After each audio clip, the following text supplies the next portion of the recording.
Breaking news mga kabayan, grabe ang bilis ng mga pangyayari sa Middle East. Ang mga bansang tahimik lang noon, ngayon tumindig na laban sa Iran aggression. United Arab Emirates, Kuwait at Bahrain umatake na sa Iran. Mga fighter jets ng Kuwait at Bahrain naglunsad ng opensiba laban sa mga drone at missile storage sa Iran. Naku, malawak ang digmaan sa gitnang silangan, nagsimula na. Amerika laban sa Iran, Iran laban naman sa Amerika at mga bansa sa gitnang silangan. Kingdom of Saudi Arabia laban naman sa mga Houthi.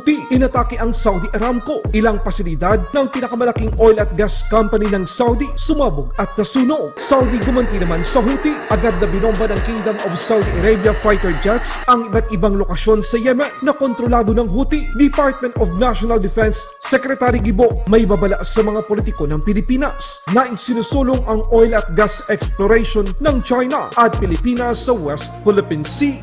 Magising-gising na rin sila. Magising-gising na sila. Na yung joint exploration na yan, normally pain lang yan para makapasok ang China dito.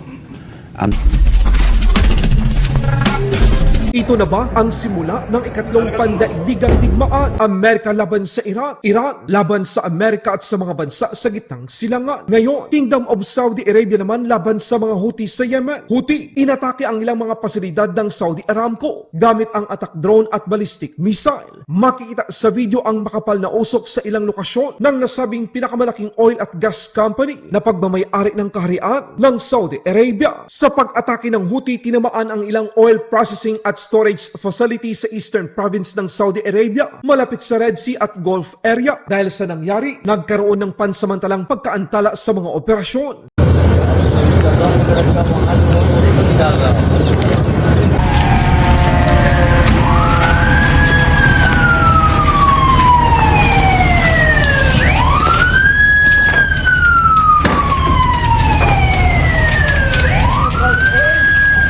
Ayon sa Houthi, ito ang kanilang ganti sa ginawang pagtarget ng Kingdom of Saudi Arabia sa Sana International Airport noong nakaraang linggo. Marami sa mga projectile ang na-intercept ng Saudi Air Defense, pero may mga nakalusot pa rin na siyang nagdulot ng pinsala sa mga pasilidad ng Saudi Aramco Oil and Gas Operation. Saudi Arabia agad namang gumanti sa mga Houthi. Naglunsad ang Saudi Arabia ng airstrike sa ilang Houthi target sa Yemen, partikular na sa Hudaydah at iba pang coastal areas. Target ng Saudi forces ang missile launch, drone storage at military position na ginagamit ng Houthi para maglunsad ng pag-atake. Ito ang ganti ng Kingdom of Saudi Arabia sa pag-atake ng Houthi sa mga pasilidad ng Saudi Aramco at Saudi Aba Airport. Ito ang kauna-unahang direktang counter-attack ng Saudi laban sa mga Houthi.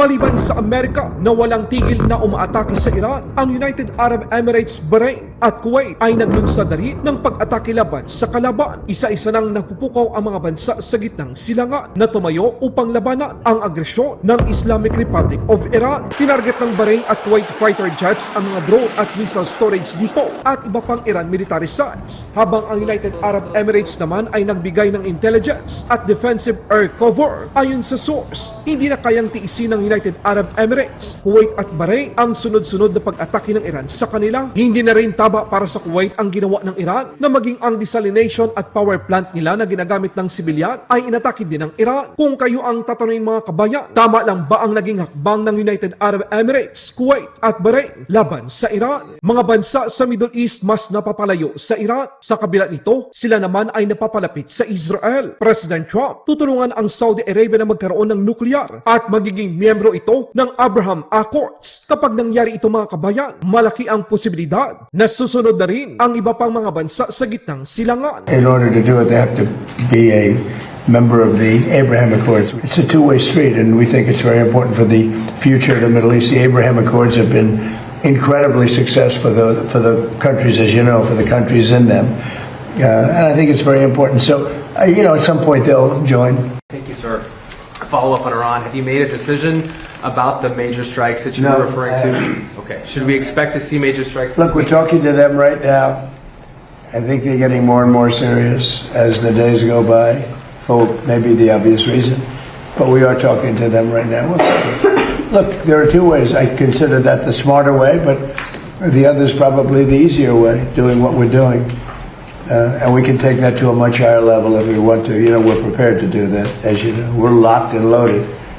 We're locked and loaded and ready to go, but we're talking to them. So I think while we're talking, we'll see what comes of it. Alyansang BRICS, nalalaos na. Balitang Pilipinas naman tayo mga kabayan. Department of National Defense Secretary Gibo, binalaan ang mga politiko sa Pilipinas na isinusulong ang Philippines-China Joint Oil at Gas Exploration sa West Philippine Sea. Ayon kay Secretary Gibo, dapat na magising sila. Ano po yung comment ninyo sa possible implication nitong monkey video ng China dun sa mga nagpo-push local officials who are pushing for joint exploration? Magising-gising na rin sila. Magising-gising na sila. Na yung joint exploration na yan, normally pain lang yan para makapasok ang China dito. Ang temporary benefits, hindi ito pwedeng i-substitute sa long-term benefits ng Pilipinas. Kasi itong mga local official na to, kailangan isipin din nila na pinaglalaban natin to pag hindi natin desisyonan at harapin ang mga suliranin laban sa China ngayon, kasi may claim sila sa ating teritoryo, may responsibilidad ba na ibabayaan mo ang future na generation na sumagot nito ngayon na may obligasyon tayo na sagutin nito ngayon? Hindi mo maitatabi ito itong issue na to proven na yan noong 1995 pa lang, bago yon. I mean, nung mischief reef, proven na yan Ngayon na alam na natin, gising na tayo sa pakay ng China, ililibing mo na naman yung issue. Ano mangyayari sa kinabukasan ng bansa na ito? Mga legislator na humihimok sa ating officials na mag-sorry or mag-apologize doon sa caricature, tapos ngayon may tumutulig sa naman sa Transparency Initiative. Baka may comment po kayo. Ang Transparency Initiative ay hindi matutuligsa dahil katotohanan lang ang nilalabas natin. Ano ang pakay ng pagtutuligsa ng Transparency Initiative kung hindi itago ang katotohanan? Sino ang magbe-benefit dito na itago ito? Ang China lang ang magbe-benefit dito kasi ang estilo nila talaga, bulungan yan. Hindi ayaw nila ng transparency kasi talo sila palagi. May particular comment ba kayo sir, or reaction doon sa mga senator natin na nag-echo nung pagtulig sa Transparency Initiative?